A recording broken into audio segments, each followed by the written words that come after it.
But that's the main statement I had in history, that it appears to be objective with events, but it's not really. It's subjective. It's about us and our experiences.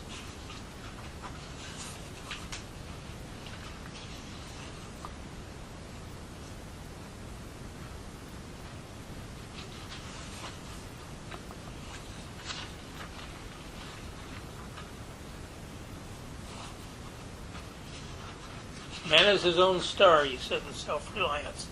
Now this self-reliance could get you in a little trouble, because we're blaming ourselves for everything that happens to us.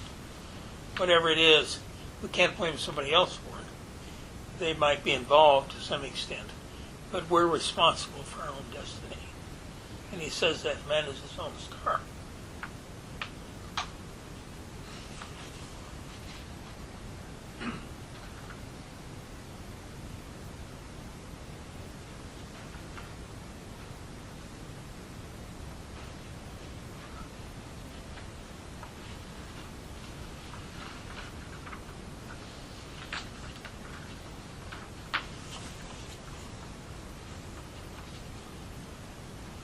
Nothing is sacred but the integrity of your own mind.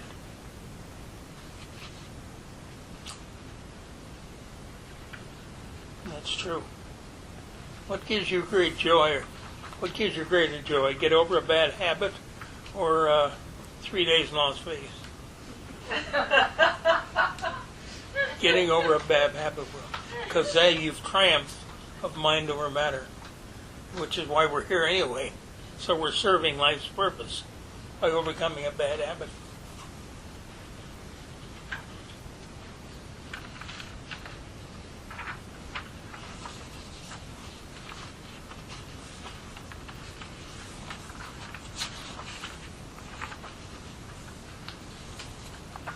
His most famous of all is what he calls, I'll mention it here, he doesn't say karma.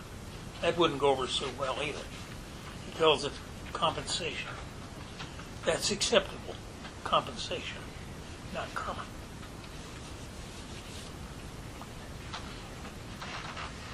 Instead of talking about the complementary nature of opposites, he talks about polarities. He calls them polarity. Polarities or action and reaction, which is what karma is. We meet in every part of nature, in darkness and light, in heat and cold, in the ebb and flow of waters, in male and female, in inspiration and expiration of plants and animals, in the equation of quantity and quality, in the fluids of the animal body, to the systole and diastole of the heart, in the undulations of fluids. See, opposites exist. We live in a world of opposites. And you have to understand the complementary nature of opposites, that they're not out there fighting for domination. They're like sides of a triangle. Each one has to need the other in order to proceed toward the top.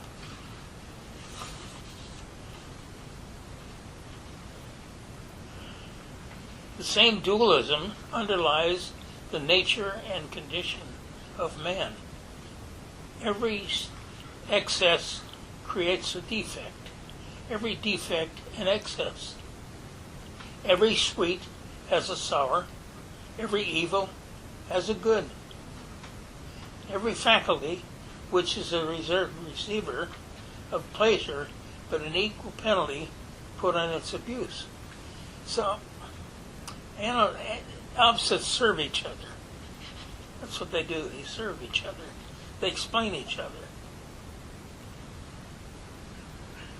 For everything you have missed, you have gained something else. And for everything you gain, you lose something. Figure that one out. For everything you gain, you lose something. Well, if you gain in your individuality, you lose part of your personality. That's what that means. So it's not really a loss, it's just something we overcome. There's always a leveling circumstance. There's always a leveling circumstance. according to Emerson.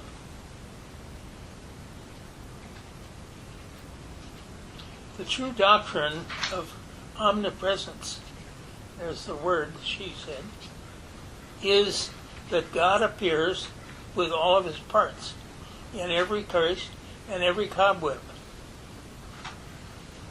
The value of the universe contrives to throw itself into every point. If the good is there, so is the evil. If there's affinity, so the repulsion. If the force, so the limitation.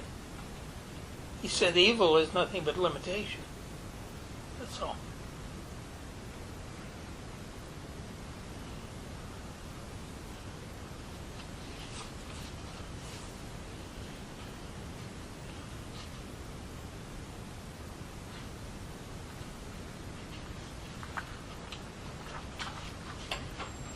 There's Gandhi. Not the Gandhi that's well known in history.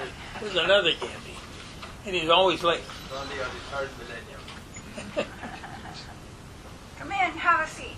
Oh, Is that Gandhi? yes. Lovely. Oh, that's Gandhi. You sit there, Gandhi. Yes. Huh? Should I? You got, yeah. Sure. Thank you. Two people from India there. I bet you got to be careful what I say.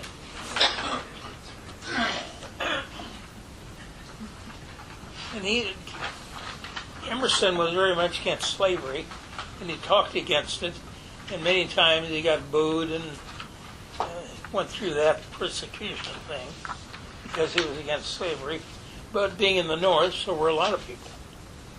And he said to everybody, if you put a chain around the neck of a slave, the other end fastens itself around your neck. That's the nature of it. That got him in a lot of trouble.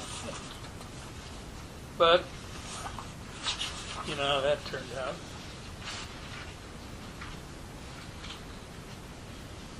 Our strength grows out of our weaknesses.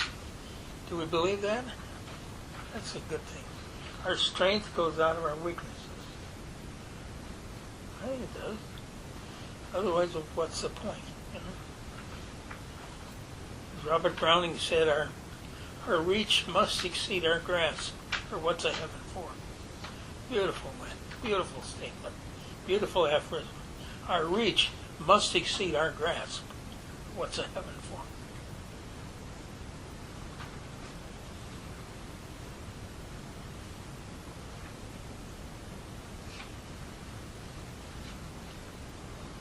While he sits on the cushion of advantages, he goes to sleep. When he is pushed, tormented, defeated, he has a chance to learn something. Do we have to suffer to learn something? It seems we have to.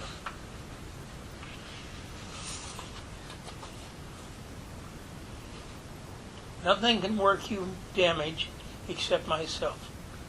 The harm that I sustain, I carry about with me, and never end a real sufferer, but my own fault. This is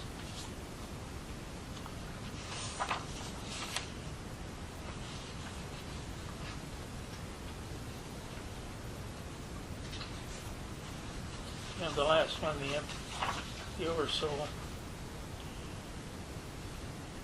Man is a stream whose source is hidden. Pure occulting, pure esoteric philosophy, of which the New Englanders were not used to. Emerson came along, changed everybody's way of thinking.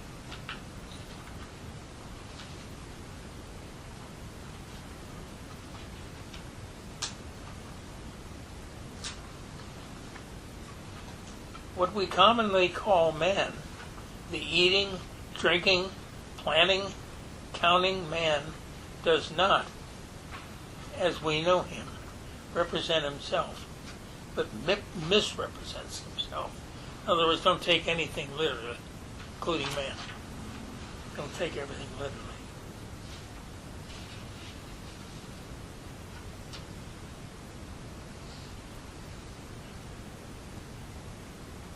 All reform aims in someone particular to let his soul have the way through him, through us. In other words, to engage us to obey. Talking about the oversoul. The oversoul only descends on its terms, not ours.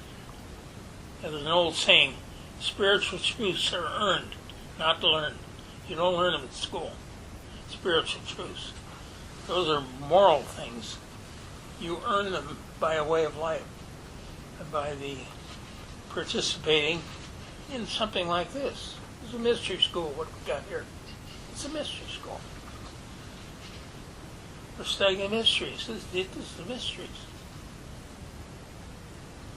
Refer to the mysteries.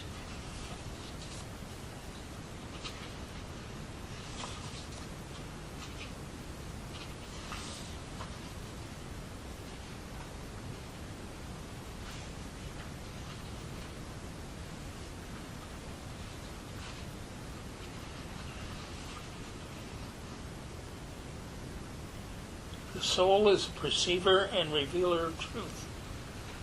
We know the truth when we see it.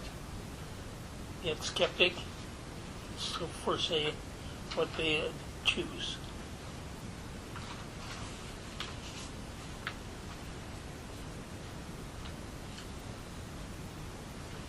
The nature of revelations is the same. They are perceptions of absolute law. You know, I've had described the mystical experience, which is the greatest experience you can have. There's no greater than the mystical experience, or we call it spiritual experience. But when it happens, that's what you know. Right there. The nature of the revelation is the same. They are perceptions of absolute law. When you have a mystical experience, and I don't mean to brag, but I've had couple, mainly when I was making these charts. I was in another world altogether. When I have 30 or 40 of these. When I was doing them, I was in some other world. I was deported in some other world. And I felt a very perception of absolute law. When you have that perception, everything is right. Everything is in its place.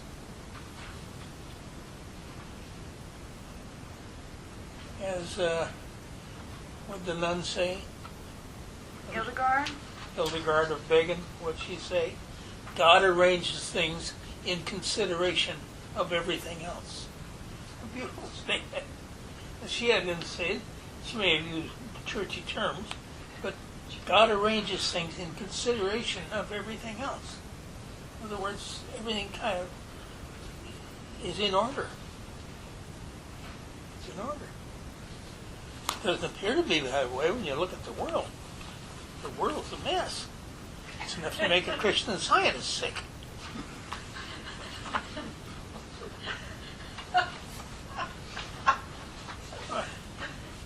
Yeah. But we're taking things at face value. Shouldn't do that. We'd be misled if we do. And all revelation is a disclosure of the soul. Everything is the soul.